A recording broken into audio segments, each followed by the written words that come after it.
Boa noite! Sejam bem-vindos e hoje a nossa live é sobre qual terapia usar, então, na cervicalgia.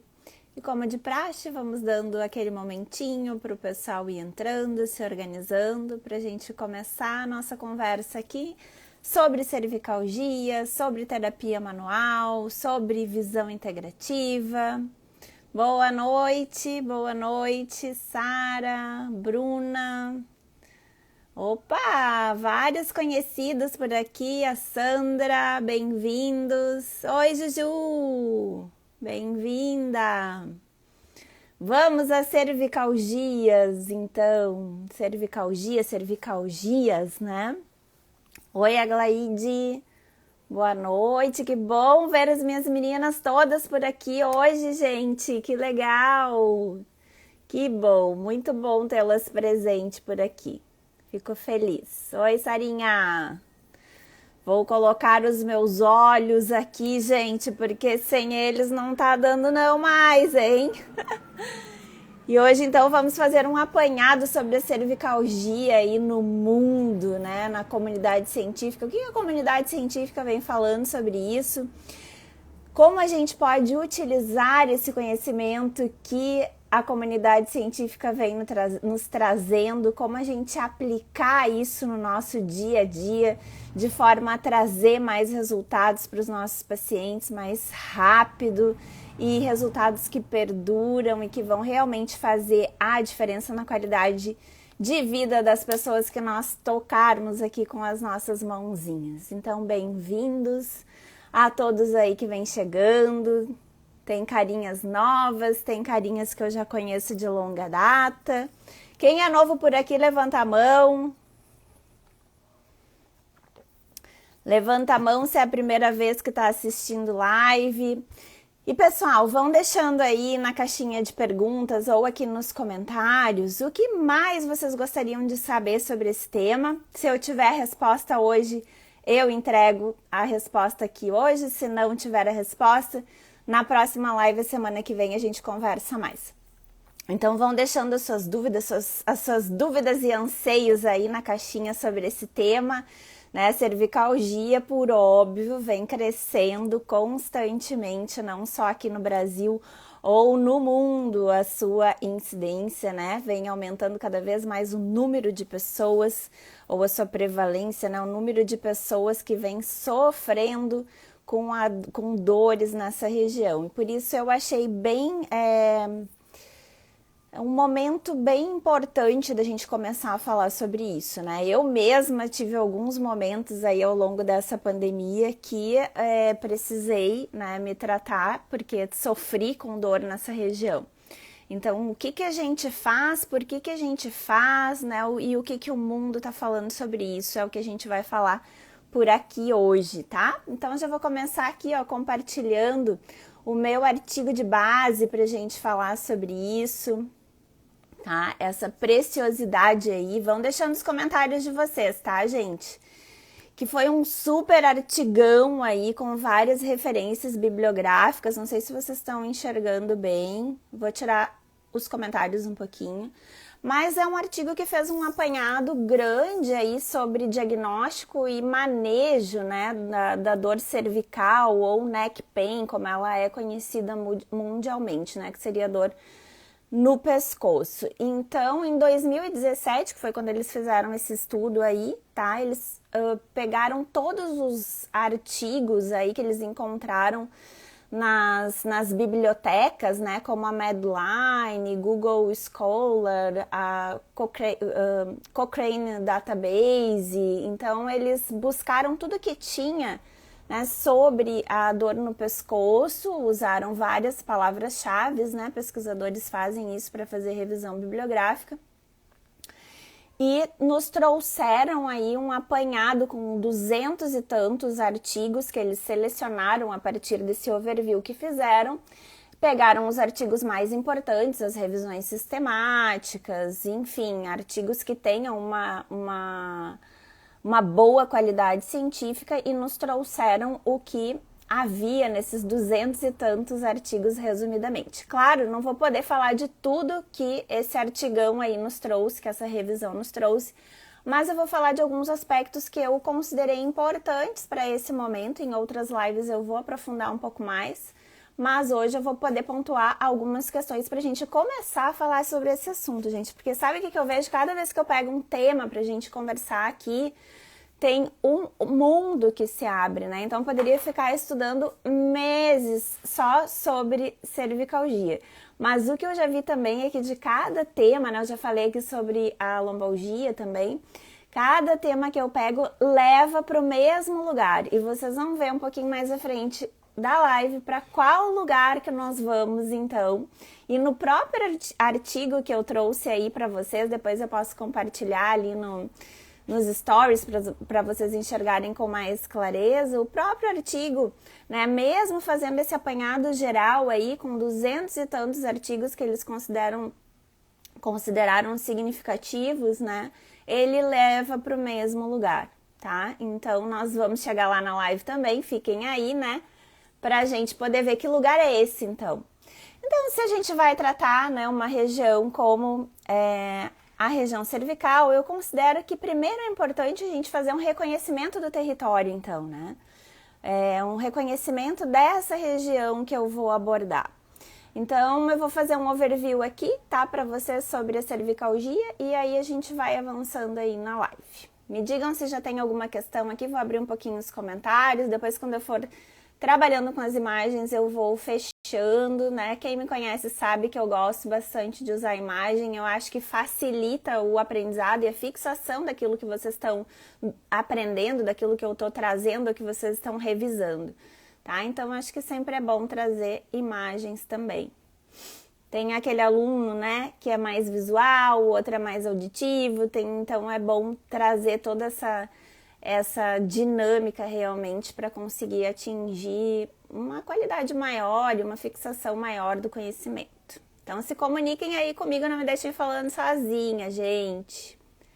Vou desativar os comentários um pouquinho, mas vão deixando ali na caixinha, tá?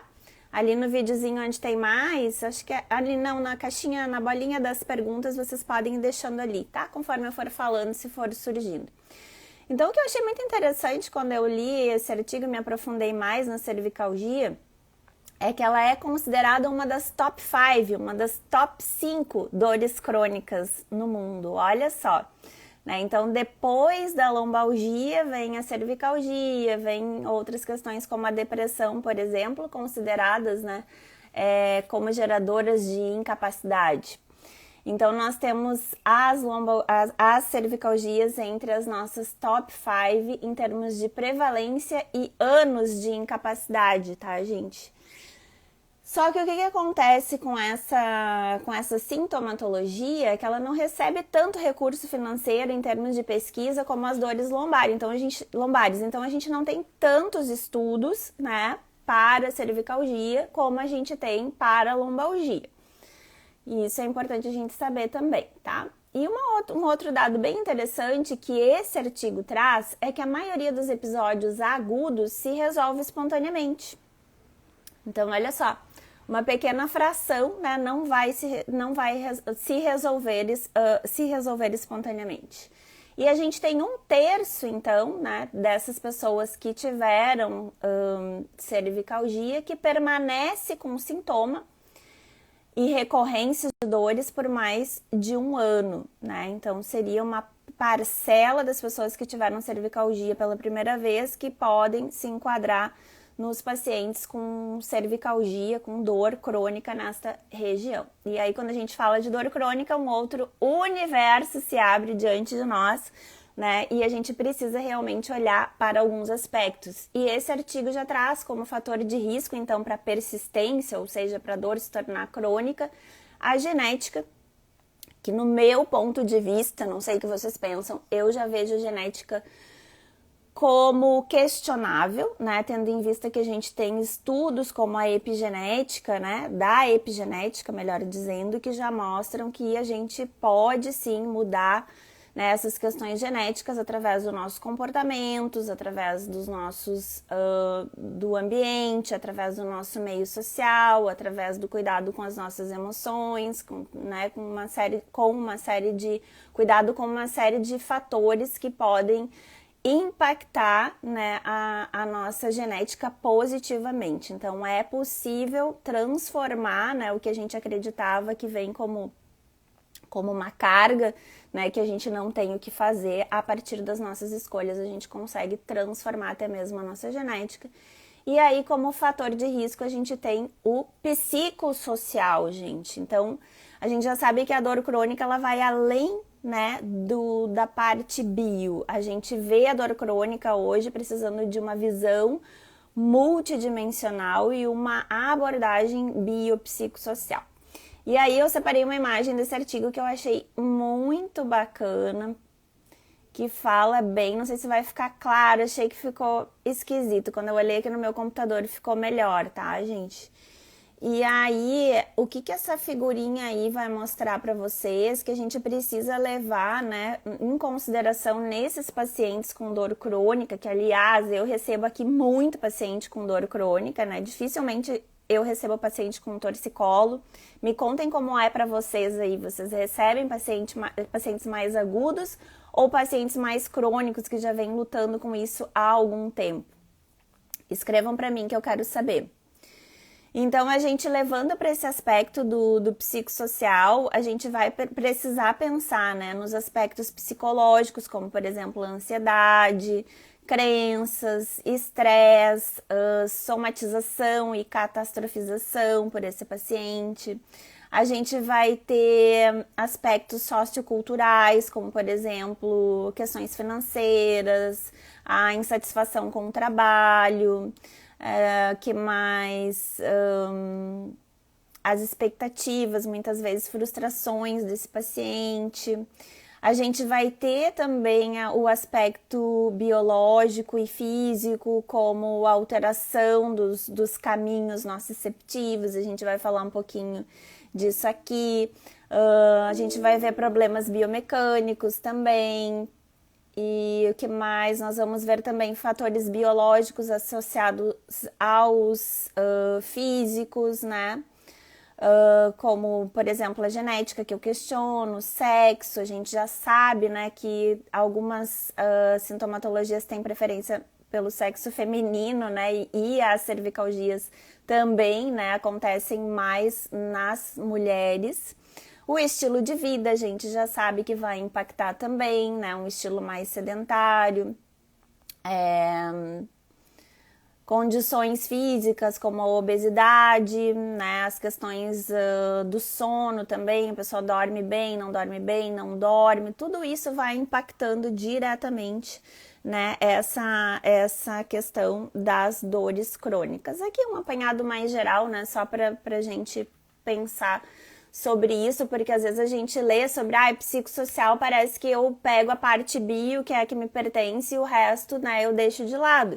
Só que faz parte, né, do escopo do nosso trabalho, do cuidado que a gente tem com o paciente, a gente conversar com o paciente sobre esses aspectos e orientar que ele procure profissionais que vão, né, trabalhar com esses outros aspectos também.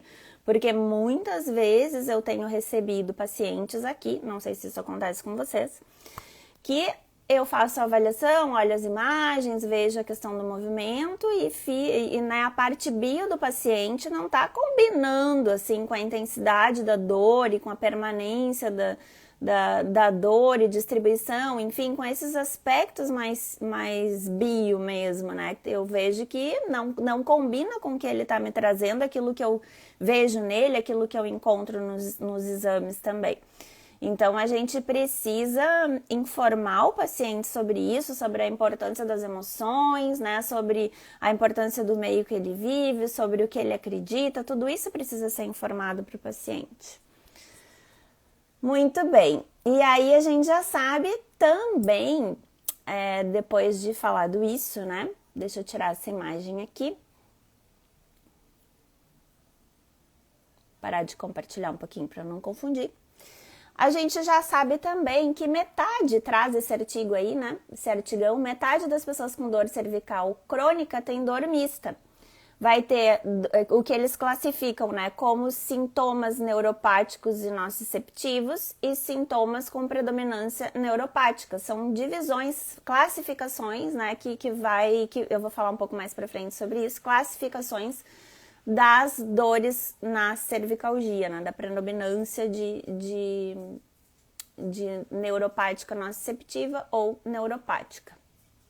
Eu acredito realmente que grande parte seja mista, né? E eu vou falar um pouquinho disso mais para frente. Fatores de risco, então, seriam as psicopatologias, né? Ou essas questões da nossa vida que a gente precisa abordar, assim como os nossos pacientes, né? Porque muitas vezes a dor ela é realmente um pedido, um chamado para mudança. Já publiquei sobre isso na minha outra página. Quem não segue, se interessar por isso e quiser indicar para paciente, né? Eu estou com um projeto novo que é o @comunicadores, vocês podem seguir, que é em parceria com Marcos Brasil Moraes, que tem uma escola de programação neurolinguística, tá? Programação neurolinguística é uma forma de comunicação com a mente inconsciente, mas é uma forma de comunicação com os nossos pacientes e uma comunicação mais objetiva, né, e com o objetivo de realmente abordar essas questões como as crenças, por exemplo, de fazer perguntas importantes para esse paciente que vão levá-lo a pensar sobre a vida dele nos diversos aspectos, né, e não somente focando na parte física, tá, gente? Isso é uma coisa que a gente sempre precisa levar em consideração em se tratando de dor, principalmente, né? Sempre levar em consideração em se tratando de dor, então, 300%, tá? Então, como fator de risco, então, a gente viu psicopatologia, a genética, que para mim é, né, um ponto a ser questionado, problemas com sono, fumo, estilo de vida sedentário, dor cervical prévia, então se a pessoa já teve dor cervical em algum momento, né, e todos esses aspectos não foram olhados e abordados, então é muito provável que ela venha a desenvolver, né, dor, pode vir a desenvolver dor novamente. Traumas, dor lombar já é um fator predisponente, então olha só, né, comprometimento da saúde em geral e algumas atividades laborais e esportivas também podem colaborar. E entre elas, eles listaram lá em 2017, a gente nem estava nesse momento pandêmico ainda, né, os profissionais que trabalham com computador. Imagina agora, né, os próximos estudos que saírem daqui para frente, eu faço ideia do que pode acontecer. Né, com certeza, né, eu senti isso e tenho atendido muitos pacientes que vêm sentindo desconforto, dor, incômodo nessa região da cervical. Então, a gente tem também agora, como forma de classificação que esse artigo traz, né? Então, a dor, ela precisa ser classificada em aguda, em crônica, ela pode ser associada ou não à dor de cabeça. São algumas classificações e alguns conceitos que a gente precisa olhar quando a gente vai atender um paciente com cervicalgia. Então, é como eu falei no começo, né? Qual é o universo da cervicalgia? O que eu preciso olhar quando eu recebo um paciente com cervicalgia, tá? Então, né, todos esses fatores que eu falei antes para vocês, a classificação, há quanto tempo esse paciente está com cervicalgia, né? É neuropática, tem uma lesão neural, que os sintomas me mostram que pode ter uma lesão neural. É não neuropática, é mista, né? E aí ele já traz que a maioria é mista, eu já falei isso, né? Porque normalmente os comprometimentos de raiz, né, estão associados às condições degenerativas aí da coluna, da cervical, como hipertrofia facetária, por exemplo, né, e como resultado se ter ali uma estenose foraminal, uma hérnia de disco, enfim, comprometimentos da própria região que possa levar a região a desenvolver dor. Deixa eu mostrar uma imagem que é bem legal, vamos ver se essa imagem fica legal, gente. Ela também não tá muito boa. No computador ficou melhor, parece que tá distorcendo um pouco. Deixa eu abrir ela aqui grande pra gente poder ver. E aí a gente já vê algumas questões ali, ó. Como na região mais à esquerda dessa imagem, No primeiro risquinho que vocês estão vendo ali na borda superior, que seria uma oncoartrose, né? A gente recebe muito exame aí mostrando essa oncoartrose. E aí vocês vejam como essa oncoartrose ali, ela vai realmente para cima da raiz nervosa, e aí a gente pode ter a sintomatologia, né, de compressão de nervo mesmo, né? E do outro lado, também ali naquela seta superior, né, que vai ali para baixo de onde eu tô aparecendo, a gente tem as síndromes facetárias, né? Em que eu vou ter ali um aumento, se vocês olharem bem na faceta, né? Eu vou ter um aumento da faceta ali e eu posso ter uma compressão da raiz também em razão disso. Essa imagem é bem bacana, eu vou compartilhá-las nos stories depois para ficar mais clara. Eu tenho uma hipertrofia ali da articulação facetária e aí ela acaba realmente, literalmente, cutucando a raiz neural ali, podendo gerar sintomas, tá? Essa imagem é muito rica. Aí vocês não vão conseguir enxergar com tanta clareza e depois eu vou publicar lá nos stories e falo mais um pouquinho sobre essa. Mas o que é unânime, né, a partir de tudo isso e de vários artigos que eu acabei lendo, né, em razão de estar estudando para poder trazer aqui para vocês um pouco mais sobre isso. Deixa eu tirar um pouquinho. Deixa eu parar de compartilhar para a gente poder conversar. Vou abrir um pouquinho os comentários se vocês quiserem comentar.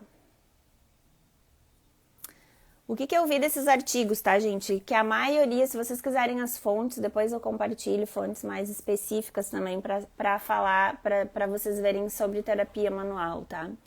Então, a gente já viu que normalmente a gente vai ter, mesmo nas neuropáticas, né? A gente vai ter a alteração da estrutura ao redor da raiz neural.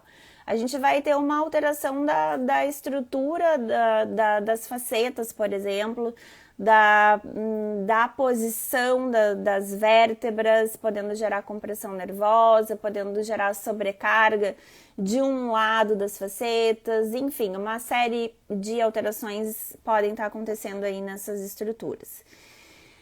E o que a gente precisa sempre, né, que eu bato muito aqui, se perguntar o que está acontecendo nesse corpo como um todo que está levando essa região a apresentar esses sintomas, né, de síndrome facetária, de hérnia de disco e uma dor cervical, que a gente já viu que a maioria é mista, né, e mesmo nas que são apenas neuropáticas, algo está, né, acontecendo nesse sistema que está sobrecarregando essa região para a gente ter como resultado um sintoma. Então, hérnia é um sintoma de que algo não está, né, bem. Síndrome facetária é um sintoma de que algo não está bem e é para esse algo que a gente precisa olhar. Então, diversos artigos falaram, né, sobre a cabeça estar projetada anteriormente, né, ser uma das alterações posturais principais no desenvolvimento das cervicalgias. Então, o quanto a gente está negando de olhar para essas alterações posturais e atuar no padrão do todo para realmente resolver a cervicalgia, se a gente já viu aí que se o paciente teve cervicalgia uma vez, ele pode voltar a ter outra cervicalgia ou cervicalgias, ou a cervicalgia se tornar crônica. E se olhasse para o padrão do todo, ao invés de tratar somente o pescoço do paciente, será que isso aconteceria?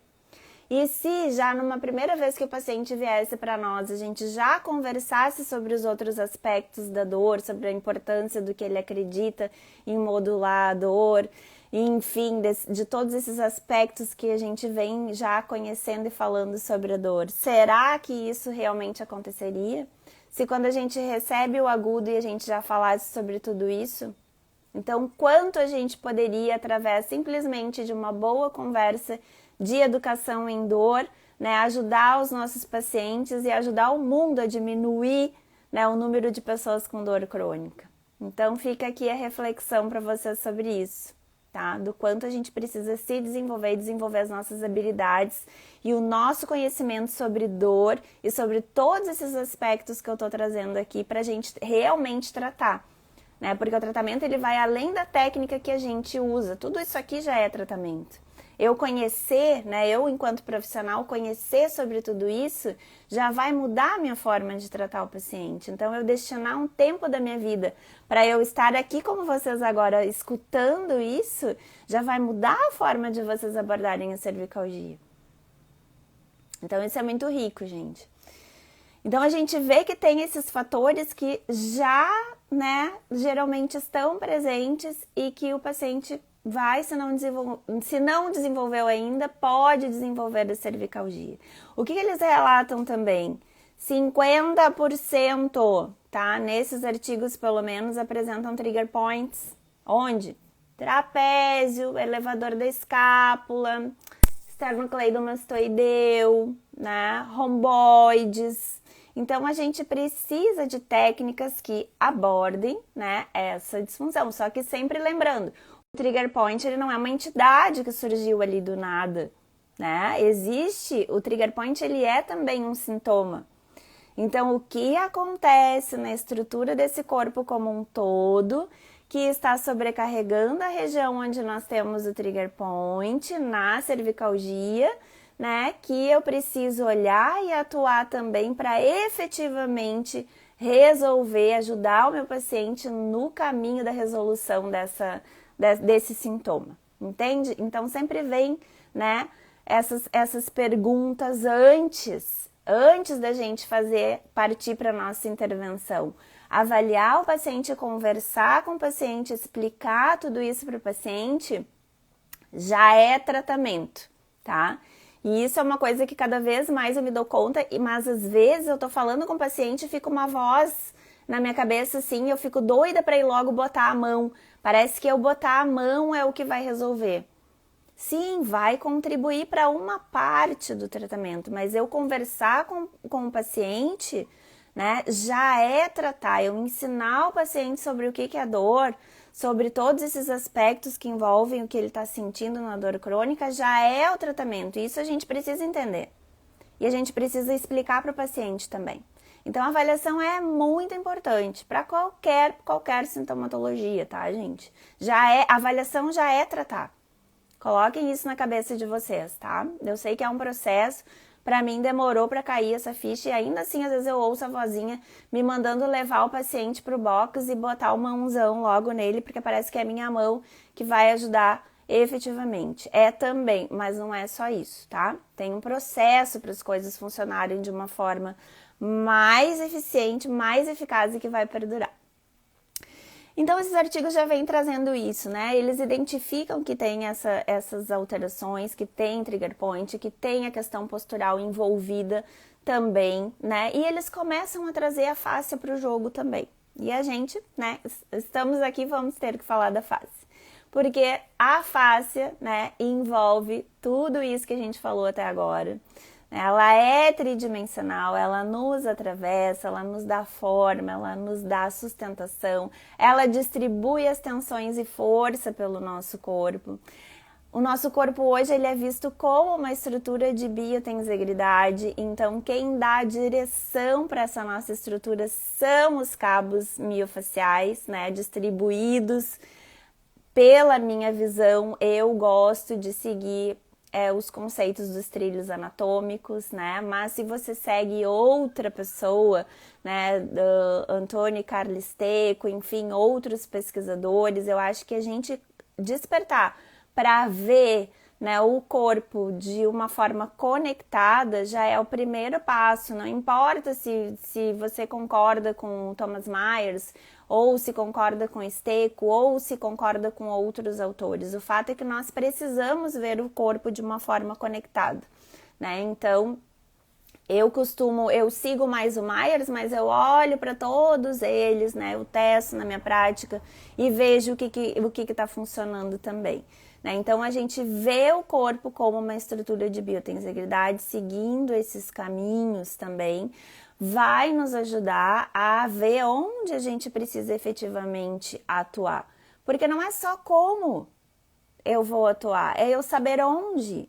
E certamente, né, quem já me viu outras vezes sabe que eu gosto muito da frase da Ada Rolf, onde você pensa que é, geralmente não é. Quando a gente olha para uma estrutura de tensegridade, né, muitas, que é distribuidora de tensão, então se eu tiver, por exemplo, um tecido preso, falar de uma forma simples para ser mais facilmente compreendido, se eu tiver um tecido preso lá no meu pé, né, eu posso daqui a pouco desenvolver uma dor, daqui a pouco não, ao longo do tempo desenvolver uma dor na cervical, né, porque a tensão que começou lá, ela foi se distribuindo para todo o sistema.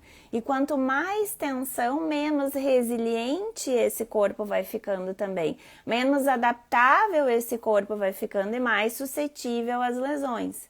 Então, se a cabeça do paciente está anteriorizada com relação à caixa torácica, eu preciso olhar para o padrão do todo, né? Eu ficar tentando somente manipular as estruturas que envolvem o pescoço e a cabeça vão me trazer resultado limitado. No futuro, esse paciente vai voltar com dor na cervical ou com dor em outro lugar. Olha só, deixa eu só ver se eu estou seguindo uma ordem para vocês aqui. Então, a primeira coisa, né, antes da gente botar a mãozinha no paciente, a gente vai olhar para esse paciente, tá? Isso é muito, muito importante. Depois eu vou mostrar umas imagens aqui. E qual a terapia que a gente vai usar, afinal, com esse paciente? Qual é a melhor terapia manual para usar com esse paciente? O que é terapia manual? Terapia manual eu botei a mão, eu tô fazendo terapia manual. É leve, é forte, é rápido, é devagar, é terapia manual. E quando eu boto a mão no corpo desse paciente, eu tô tratando o sistema neuromiofacial.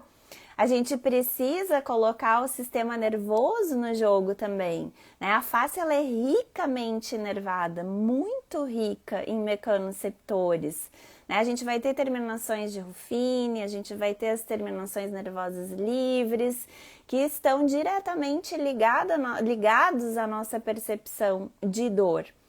Então, por exemplo, se lá na face o ambiente da face está alterado, ou seja, eu tenho os crosslinks, né, entre as camadas faciais, essas camadas não estão deslizando bem, se eu tenho um ressecamento, uma alteração da viscosidade da substância fundamental, né, tudo isso muda o ambiente onde o meu mecanoseptor está, onde as terminações nervosas livres estão. E a informação que vai, né, para os centros nervosos, ela vai alterada, ela já vai alterada. E aí a gente já sabe que lá na neuromatriz, né, vai ocorrer uma série de conexões e a gente pode ter a experiência de dor como um resultado, que vai ser variável de pessoa para pessoa, porque esse resultado vem de acordo com a história da pessoa, com as crenças da pessoa, o que ela acredita que está acontecendo, o que ela aprendeu, por exemplo, se ela aprendeu que se dói é porque está machucado, né? Então, tudo isso vai modulando também a experiência de dor da pessoa. Então, qual o melhor tipo de terapia manual? Eu preciso de um tipo de terapia manual que leve tudo isso em consideração, que leve em consideração as propriedades do tecido facial, que conheça o tecido facial, que leve em consideração o seu tempo de modificação enquanto eu estou aplicando a manobra, né? Então, o melhor tipo de terapia manual é esse. Porque a fáscia, né, a gente já sabe uma série de propriedades e de como ela funciona também. E eu preciso usar terapia manual, preciso usar o meu toque, a minha intervenção, de acordo com o que eu já conheço desse tecido. E de acordo com o efeito que eu desejo para aquele paciente. Isso é uma outra coisa muito importante também. O que esse paciente precisa agora? Eu preciso fazer essa leitura para daí sim decidir a minha manobra ela vai ser mais suave ou a minha manobra vai ser mais profunda. O que esse paciente precisa? E a partir daí a gente vai dando a direção no nosso tratamento. Tá? Isso é bem importante e é uma leitura fundamental para a gente fazer antes de sair usando qualquer técnica. Porque pode ser a melhor técnica que hoje, se a gente não levar em consideração as propriedades básicas do tecido, entender o que é um tecido conjuntivo, do que ele é composto, a que ele responde, como é que ele funciona e o que eu posso fazer para contribuir para isso, meu resultado vai ser limitado, tá? E a gente já sabe que a liberação miofascial, vou falar de liberação miofascial, embora a gente saiba que acontece muito mais do que uma intervenção somente, né, nessa região. A gente já sabe o que está acontecendo quando eu faço o que a gente chama de liberação miofascial, né? Não é, por exemplo, um efeito somente mecânico, a gente tem um efeito sistêmico acontecendo nesse paciente, né? Então eu posso dar o nome que eu quiser, né? Pode ser liberação miofascial, sim, desde que eu entenda, né, o que eu estou fazendo, que não é só um efeito mecânico que está acontecendo ali. Muito mais do que é liberação miofascial, não é liberação miofascial, não acontece liberação miofascial, né, que a gente vê o pessoal falando, né, é eu entender, independente do nome, eu acho que a gente precisa ficar mais focado nisso, né, o que está acontecendo no tecido e o que o meu paciente precisa para melhorar dessa disfunção que está acontecendo. Faz sentido para vocês isso, gente? Que no fim essa discussão, mas não libera, isso não libera, a fáscia não se modifica, né? Essa série de dúvidas que está acontecendo, que a gente tem uma aula programada até lá na comunidade da fáscia, uma aula fechada em que a gente vai falar sobre isso, né? Então libera, não libera, sabe o que eu acredito, na verdade? Eu acredito, gente, que quando a gente melhora a característica desse tecido, né, a gente melhora a hidratação, a gente melhora o ambiente desse tecido através da hidratação, sim, e através desses efeitos neurobiológicos, a gente consegue, sim, ao longo do tempo, modificar a propriedade dessa face que se encontra densa quando a gente começa o trabalho. Também ao longo do tempo, quando a gente reeduca o movimento, quando a gente altera a estrutura e a distribuição dessas tensões, a gente vai liberar, assim, a gente vai modificar esse tecido, né? Pode não liberar no momento em que eu tô aplicando a manobra, no sentido dessa face ficar menos densa, né? Como eu imaginava, eu não sei como era para vocês antes, mas eu imaginava que a minha pressão, por exemplo, ia deixando a face mais fina, né? Menos densa. Hoje a gente já sabe que não é isso que acontece, que são outros efeitos que estão acontecendo, mas que tá libertando o corpo. Sim, tanto que nas cervicalgias também, em estudos, né, e eu publiquei lá no nosso blog um estudo sobre isso, e em pacientes que se aplicou a liberação miofascial, eles tiveram uma melhora da amplitude de movimento dessa região da cervical, de inclinação, flexão, extensão e rotação. Então, libera ou não libera? Acho que sim. Acho que sim. Talvez não do jeito como a gente acreditava, mas que libera movimento, melhora a função, e o que a gente quer? Afinal de contas, né? Concordam? Concordam, discordam, não tem opinião formada? O que vocês acham? Libera ou não libera? Respondam aí pra mim. Libera ou não libera? Deixa eu abrir a caixinha de pergunta aqui. Pode. Sim, pode não ser desse jeito, gente, mas libera. Né? Quem não passou pela intervenção de liberação miofascial? Eu passei. Né? Eu fiz os módulos de liberação miofascial pela escola do Rolfing, no Brasil, e passei por 15 sessões de atendimento, né? E até hoje eu sou atendida, né? E aí, gente? Libera, pode não ser, né, desse jeito como eu falei, mas que libera movimento, libera função. E é isso aí que a gente precisa fazer. Então, qual é a melhor terapia manual? Gente, a terapia manual que leva tudo isso em consideração. Falei de novo, né? Tem que liberar, isso aí, gente, tem que liberar, a gente sente liberar o movimento, os pacientes sentem liberar o movimento. E uma outra coisa que acontece com a liberação, né, é que a gente vai ter, então, essa hidratação do tecido. A gente vai falar mais sobre isso em outras oportunidades, né? A gente vai ter uma alteração da viscosidade do tecido, a gente vai ter uma melhor drenagem, né, de metabólicos, a gente vai ter uma menor irritação, né, dessas terminações nervosas livres também, e com isso a gente consegue melhorar essa experiência de dor. Ou seja, o sinal que está indo lá para nossa neuromatriz, né, ele vai um sinal sem interferência de um ambiente facial alterado, né, estimulando essas terminações nervosas livres para que essa neuromatriz fique superativada e mande a experiência de dor para o nosso paciente, tá? Então é isso que a gente faz também. Né? Agora, se libera ou não libera, se muda ou não muda, gente, pelo amor de Deus, né? Agora não vou fazer, né, porque não libera. Então, vamos olhar para o que é mais, eu acho que importante quando a gente quer realmente fazer a diferença na vida dos nossos pacientes, né? E além disso, quando a gente faz a nossa manobra, então, né, a gente também e acontece essa hidratação, né? A gente tem um aumento ali da produção de ácido hialurônico e aí a gente vai soltando, né? Liberando, vou falar libera assim, liberando esses crosslinks aí dessas fibras de colágeno.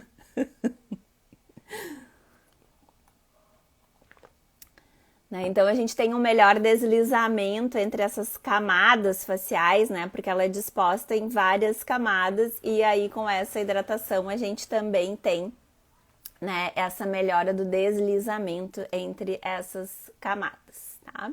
Então a maioria das técnicas, né, vai objetivar, né, e os artigos falam muito sobre isso, liberar essas tensões, né, esses presos curtos e presos longos, diminuir a dor, restaurar a função, né? No momento que o meu paciente ele pode se mover, o tecido está preso, gente.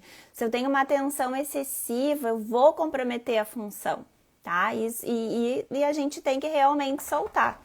Né? Muitas vezes só o movimento ele não dá conta, né, de restabelecer essa série de propriedades que eu falei, e a gente precisa de uma terapia manual que leve a face em consideração e o como ela funciona para realmente promover uma modificação em termos de melhora da dor, melhora da função e da organização do corpo como um todo, tá? Então, diversos artigos já mostram que a liberação miofascial, ela tem eficácia sim, ela diminui a dor sim, ela melhora a postura sim e ela melhora a qualidade de vida sim. Tem questionários específicos que os pesquisadores fazem, tá? Para mostrar se melhora, se impacta na qualidade de vida ou se não impacta na qualidade de vida, tá? Então, a liberação miofascial, independente do nome, né, que a gente vai dar, e provavelmente eu vou mudar o nome também, porque não aconteça a liberação, mas porque é mais do que só liberação miofascial que está acontecendo, tá? Então, nos próximos dias aí eu tô trabalhando em cima de um novo nome, né, para essa abordagem ao sistema neuromiofascial, porque eu já entendi, eu sou apegada ao nome, mas eu já entendi que é neuromiofascial, que acontece embaixo das nossas mãos, tá? Que a gente não vai pegar só na face e só no músculo, a gente vai pegar em vaso, sanguíneo, linfático, a gente vai tocar em toda essa maçaroca que a gente não enxerga que está abaixo da nossa pele, sim, tá? E a gente vai estar agindo sobre essas estruturas também. Gente, eu tinha prometido que eu ia fazer uma livezinha mais curta hoje, não consegui. Então, eu trouxe essa imagem aqui, ó, ela é bem bacana, tá, gente? Porque ela vai mostrando lá em cima, né? A gente tá falando da cervicalgia hoje. Olha só, a gente tá vendo uma cabeça, né, com a sua com a sua posição alterada, tá? Só que a cabeça, né, ela não tá sozinha. Por que a cabeça se organizou desse jeito, gente? Porque, olha só, um monte de alterações que estão acontecendo né? Desde os pés, talvez tenha uma alteração do comprimento de membros, a pelve está inclinada, a caixa torácica está inclinada para a direita e deslocada para a esquerda, né? E aí lá em cima a cabeça respondeu a todas essas alterações, né? Então eu tratar a cervicalgia só pensando no pescoço, não dá, eu tenho que levar todas essas alterações em consideração e atuar sobre todas essas alterações para daí sim a cabeça poder se posicionar, né, de uma forma mais equilibrada lá em cima dessa caixa torácica. Faz sentido para vocês isso? Aí eu trouxe as figurinhas que eu adoro mostrar para vocês, que uma outra posição também aqui é essa questão da rotação, né? Se eu tiver a pelve rodada para um lado, a caixa torácica rodada para o outro, né? A cabeça muitas vezes ela vai procurar alinhar os olhos nas linhas dos pés, porque ninguém anda para frente olhando para o lado. Então, de alguma forma, a cabeça vai se organizar e vai gerar uma alteração de todas essas estruturas, né? Facetas, ângulos da coluna, vai sobrecarregar de alguma coisa, de alguma forma, disco intervertebral, para daí a gente ter, né, essas disfunções em razão dessas alterações aí que podem estar começando lá no joelho, ou lá na pelve, ou enfim, em alguma região, mas que eu preciso olhar. E aí a gente pode ver também, né, por exemplo, a terceira figurinha, né, a mais da direita, a figura C, por exemplo, esses padrões aí em que a gente tem uma projeção do corpo à frente. Avaliem os pacientes de vocês, isso é muito comum, tá? Em que daí a gente tem a pelve levada à frente, a gente tem muitas vezes a caixa torácica inclinada ou deslocada para trás. E aí a cabeça ela vai para frente como um mecanismo compensatório ao que aconteceu na caixa torácica. Então olhem para isso também. Porque daí não vai adiantar eu só liberar os trigger points ali de trapézio, de esternocleido, de romboides, né? Eu preciso levar todo esse corpo para cima dos pés para efetivamente conseguir posicionar melhor a cabeça e tirar a sobrecarga dessas regiões sintomáticas aí na cervical, tá? Essa postura C, ela é muito comum, muito mesmo, tá? É o padrão das pessoas ansiosas. E quem não for aqui, levanta a mão, gente. Quem não está, pelo menos, ansioso nesse momento, né? Então, uma outra questão que a gente precisa levar em consideração é isso aqui, né? Que nada mais é do que um padrão de anteriorização da cabeça por uma atividade, por uma mudança de comportamento global, né? Todos nós estamos mais tempo no celular, mais tempo nos eletrônicos, né? E acabamos adotando esse tipo de posição que a gente já sabe que é um dos fatores que contribui, que aumenta, né? O número de pessoas com problemas nessa região. É o tipo de postura que, né, pode sim gerar uma sobrecarga mecânica nessa região e daqui a pouco a gente tem o desenvolvimento da cervicalgia aguda e depois ela se tornando crônica. Deixa eu ver se eu tenho mais alguma imagenzinha aqui para vocês. Acho que hoje de imagem tá bom, né, gente? Aqui eu trouxe uma outra imagenzinha da pelve, né? Para vocês verem aqui, é uma pelve projetada para frente, uma caixa torácica projetada para trás, a imagem A, né? E aí a cabeça, ela acaba se projetando para frente para compensar. Então eu preciso olhar para isso, eu preciso olhar para esses padrões, tá? Isso é muito importante, muito importante. Então o que eu preciso para tratar uma cervicalgia, né? Eu preciso avaliar bem o meu paciente, né? E entender, ok, eu preciso saber o tempo, eu preciso saber se tem fatores, como por exemplo as bandeiras vermelhas. Eu vou aproveitar e vou falar isso aqui rapidinho para vocês, ó. Bandeiras vermelhas, tá, gente? A gente, assim como na lombalgia, tem algumas bandeiras vermelhas. O meu paciente, eu preciso saber, né, se o meu paciente está com essas bandeiras vermelhas. Se quiserem, deem print aí nas bandeiras vermelhas. Se quiserem, eu compartilho depois, tá? Porque Além dessa avaliação que a gente faz com o paciente, a gente precisa levar esses fatores em consideração, tá? Porque o paciente precisa de tratamento médico para esses fatores. Então, não vai ter terapia manual e exercício que dê conta disso, tá, gente? Então, eu preciso saber se o meu paciente está dentro dessa categoria das bandeiras vermelhas e quem precisa fazer esse tratamento num primeiro momento é o médico. Depois ele pode vir pra gente, nós fazermos o nosso tratamento com a terapia manual. Quem me conhece sabe que o movimento está em tudo, né? A terapia manual é uma parte, mas o movimento ele precisa ser inserido na vida da pessoa se ela não estiver fazendo, tá? E não deve ser retirado da vida da pessoa se ela já está fazendo. Ele pode ser adaptado num primeiro momento de uma crise aguda, por exemplo, mas não retirado, né? Vocês já sabem disso, tenho certeza disso. Então, sobre cervicalgia e terapia manual, para hoje era isso. Claro que tem muito mais, né? Como eu disse para vocês, não tem fim, gente. Eu escolhi alguns aspectos para falar aqui hoje, né? Me falem se vocês gostariam de alguma outra coisa, saber alguma outra coisa que eu não falei aqui. Deixa eu ver aqui na minha caixinha, tem uma pergunta. A Sara, existe uma relação da cervicalgia com a lombalgia? Tenho a impressão que quando trato uma, os sintomas repetem para outra depois de um tempo e vice-versa. Sim, existe uma relação, eu falei lá no comecinho, né, que tem uma relação, sim, quem tem lombalgia, eles já viram, né, que podem desenvolver a cervicalgia. Agora, por que isso, né? A gente tem que entrar na fase dos porquês, gente.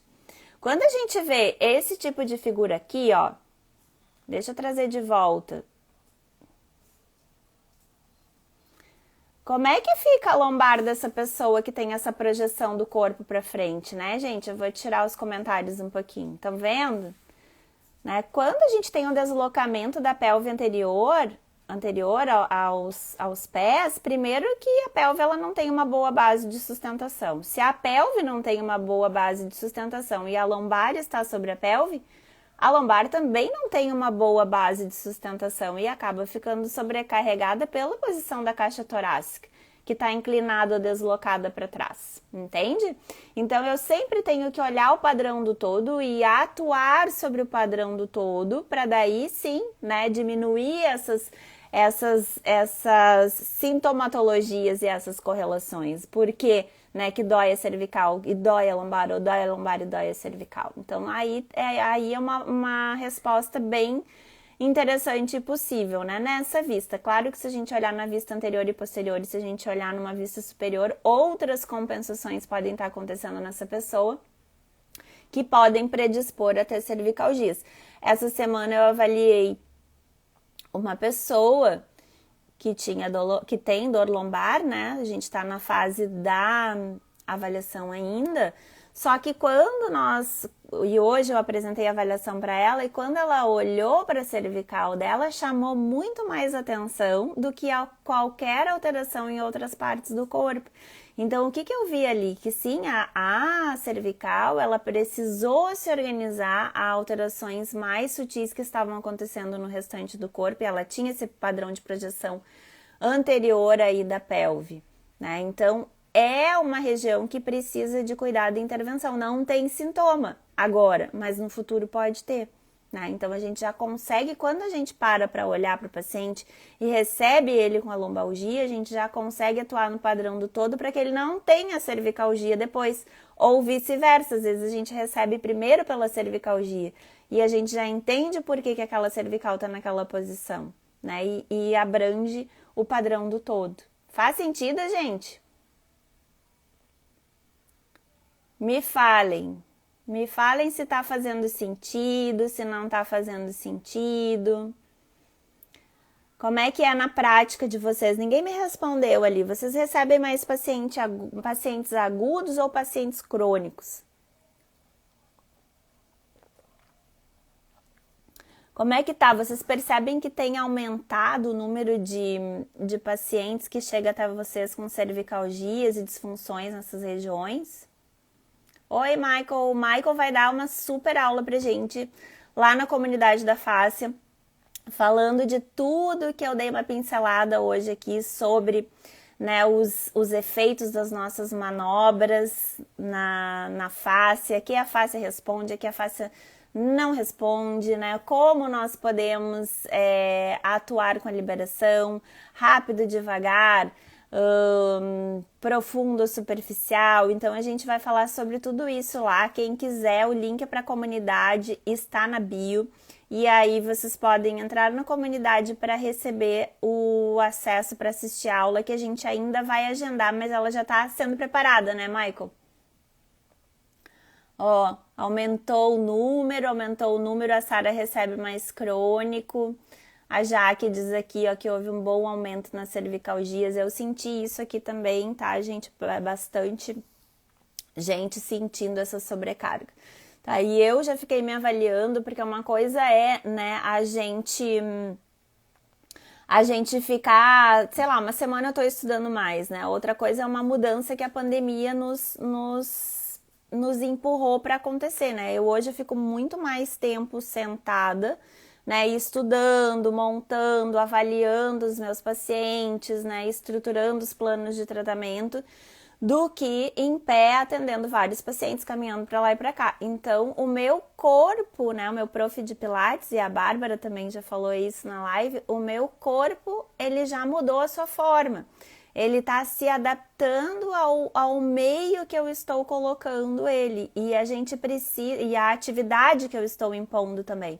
Então a gente precisa estar muito atento para isso nesse momento e já trabalhar com os nossos pacientes recursos, né, para que ele não vai, que nem se tu me disser assim, ai, tu não pode fazer isso. Não, eu vou fazer isso. Me dá recursos para que eu possa fazer isso que eu preciso. Né? Então, o que eu tenho que fazer? Eu tenho que fazer a autoliberação, a mobilização, né? Enfim, e aí eu vou fazer o que se requer para que eu possa ficar sentado o número de horas que eu preciso sem dor, né? E sem comprometer a minha postura. O prof já disse, percebe quando tu tá, meu prof de Pilates, quando tu tá sentada, né? Se tu não tá inclinando posteriormente a tua pelve. E eu não estava sentindo isso, mas eu comecei a prestar atenção e me dei conta que a minha tela do computador está muito baixa. E aí aqui fica bem retinho os meus ombros e a minha torácica e eu estou inclinando posteriormente a pelve lá embaixo para ficar mais pertinho, para ficar mais na linha da tela, tá? E aí eu já mudei a minha tela um pouco mais para cima, tô trabalhando mais com a minha TV. Então fiquem atentos a isso na vida dos pacientes de vocês também. Questionem, peçam para eles tirarem foto, para eles se perceberem, deixarem um tempo filmando para ver o que está acontecendo enquanto eles estão trabalhando, tá? Quando eles estão relaxados trabalhando. Então, esse trabalho de autopercepção pelo próprio paciente é muito importante para que eles tragam para vocês isso também e já treinem, né, se autoperceber e fazer as correções que precisam. Ó, já que disse aqui, os desequilíbrios sagitais são mais prevalentes na população em geral que atendemos no consultório. Então, mais isso tu tem visto já que esse padrão de anteriorização da cabeça, né, esse aumento da cifose, a pelve inclinada posteriormente, né? Os meus joelhos que tendiam à hiperextensão, eu tô vendo que eles já estão tendendo a ficar um pouco mais em flex, já tô sentindo mais resistência para alongar, isso que eu faço exercício todo dia, tá, gente? Então, mesmo fazendo exercício todo dia, né, ficar sentado o dia inteiro está impactando a minha postura, o meu padrão estrutural. Ó, a Vânia falou, hoje até um médico comentou que estava ficando chato os atendimentos. Por conta que muitos pacientes com dor tanto lombar como na cervical. Olha só, mais importante até do que a própria terapia ensinar aos pacientes o autocuidado. Exatamente, né? Cada vez mais eu vejo isso, que a gente tem que ensinar os pacientes a se perceberem, a gente tem que dar recurso para eles praticarem, né? E em se tratando de dor crônica, né? A gente delegar para o paciente, ele se sentir responsável e executar dentro da capacidade dele, empodera o paciente, é como se ele tivesse de volta o controle sobre a sua saúde. E isso é muito bom para esse grupo de pacientes. Não sei se o Michael tá aí ainda, né? Mas ele sabe disso, ele fala muito sobre dor crônica, né? Então a gente começar a levar isso em consideração, como eu posso empoderar o meu paciente? né? Como eu posso engajar o meu paciente nisso? E aí a gente melhorar também a nossa comunicação com esse paciente. Quando a gente educa o paciente, quando a gente se educa, né, os resultados são melhores para todos nós, porque a gente quer que eles melhorem também, e eles também querem melhorar, né? E essa parte da comunicação é o link entre o querer e o fazer e o como, né? Faz sentido, né, Michael, o que eu falei, essa importância da gente empoderar os pacientes dentro, né, do que é possível para eles terem as tarefas, né, para eles se sentirem novamente donos de si, donos da sua saúde, na verdade. Acho que a falta de também percepção. A Vânia, então a gente tem que estimular que eles se percebam, né? Que eles parem muitas vezes com essa correria do dia a dia e simplesmente eles tenham práticas em que eles vão se perceber. Só um pouquinho, né? Dá uma fechadinha nos olhos, a gente ensiná-los a fazer isso, né? A se perceber. E muitas vezes nos cursos, quando eu faço de liberação miofascial presencial, a Vânia que estava sabe, a gente tem um momento em que nós profissionais, né, paramos e fazemos o nosso scanner, que é a gente se perceber antes de passar pela terapia manual e a gente se perceber lá no final do curso, no final do domingo, como é que o corpo ficou depois. Então a gente tem que constantemente tá pedindo esses feedbacks e pedindo, ensinando o paciente para que ele faça isso. Isso é fundamental, né? Ele reconhecer a posição dele no espaço, ele reconhecer as partes do corpo dele, né, dentro desse sistema de biotensegridade, porque muitas partes são cegas, né? E a gente precisa ir despertando o homúnculo lá, né, que o Michael falou pra gente no sábado, então, e despertando essas partes que muitas vezes ficam até borradas nos pacientes com dor crônica, eles perdem a percepção mesmo, e a gente precisa ir ativando, né, através desse despertar também, tem outras formas, né, mas aí é tema para mais uma live, gente, eu já falei horrores aqui hoje, né, então é isso. Ó, o Michael disse que tem um item da aula, então quem quiser participar dessas aulas que a gente está fazendo fechadas, né, vão ali no link na bio, se inscrevam na comunidade do Telegram, tá, é pelo Telegram, por quê? Porque lá ficam armazenados todos os artigos, PDFs, né, todo o material que a gente já usou, vai ficando armazenado. O grupo do WhatsApp a gente perde, né? A gente só vê a partir do momento que a gente entrou. Por isso que eu optei por fazer a comunidade no Telegram, que já tem um monte de material lá. E as aulas a gente vai agendando ali dentro da comunidade, a gente avisa quando tem. E a gente faz a aula pelo Zoom, tá? Já tiveram 2 aulas dentro desse modelo. Uma foi comigo e com o Michael, foi uma só com o Michael agora sobre dor crônica, né? Não foi sobre, no fim né, sobre dor, e claro que a gente acaba olhando mais para esses aspectos da crônica, e agora a gente vai ter uma sobre essa questão que eu falei para vocês, então, sobre os efeitos, né, da terapia manual sobre a face. Muito bem, minha gente! Ó, o Michael fala, este item que mencionei é sobre a comunicação que acabou de mencionar. Tá na bio, clica lá, tá escrito Linktree, Liliane, e daí tu clica lá, vai rolando para baixo, vai aparecer comunidade da face. Tem que baixar o aplicativo do Telegram antes para conseguir entrar, tá? Caso não consiga, depois me chama ali no direct. Tá bem, pessoal? Semana que vem a gente continua esse assunto, ainda vou falar, né, sobre cervicalgia, tem mais coisas pra gente conversar sobre isso, sempre levando para essa visão, né, integrativa. A bio é a página do nosso perfil, Liliane, é a primeira página ali, onde aparece nosso número de seguidores, né, por que a gente veio ao mundo, literalmente, né, qual a proposta da página, onde aparece vários posts ali. Espero que eu tenha conseguido colaborar aqui, que vocês consigam, né, levar alguma coisa desse conhecimento para a prática, gente, vão ampliando a visão, né, sempre buscando esse padrão do todo, o que tá por trás disso aqui não é diagnóstico para mim, isso aqui é sintoma, o que tem na estrutura, né, vão buscando, sejam buscadores desses porquês aí. Não termina, não termina. É sempre porquê, porquê, o que mais, o que eu não vi ainda, que se eu visse, né, faria diferença para essa pessoa. Né? Busquem outros profissionais para amparar vocês, tá, gente? Essa semana eu mesma encaminhei um paciente meu, porque eu tava sentindo que aquele paciente precisava de um outro olhar. Então, a gente precisa trabalhar em parceria com outros profissionais, tá? A gente precisa, às vezes, o caso é enroscado mesmo, né? E se a gente não tá dando conta, a gente tem que pedir ajuda, tá? Peçam ajuda. Eu tenho praticado muito isso, às vezes eu sou resistente, acabo, né? Não, mas agora na próxima semana vai melhorar, né? Evitem fazer isso, busquem ajuda de outros profissionais, tá? Conversem com outros profissionais, conversem, tá? Pra mim tá sendo ótimo ter as trocas que eu tô tendo com o Michael, que tá aí, tá? A gente tem conversado sobre vários aspectos.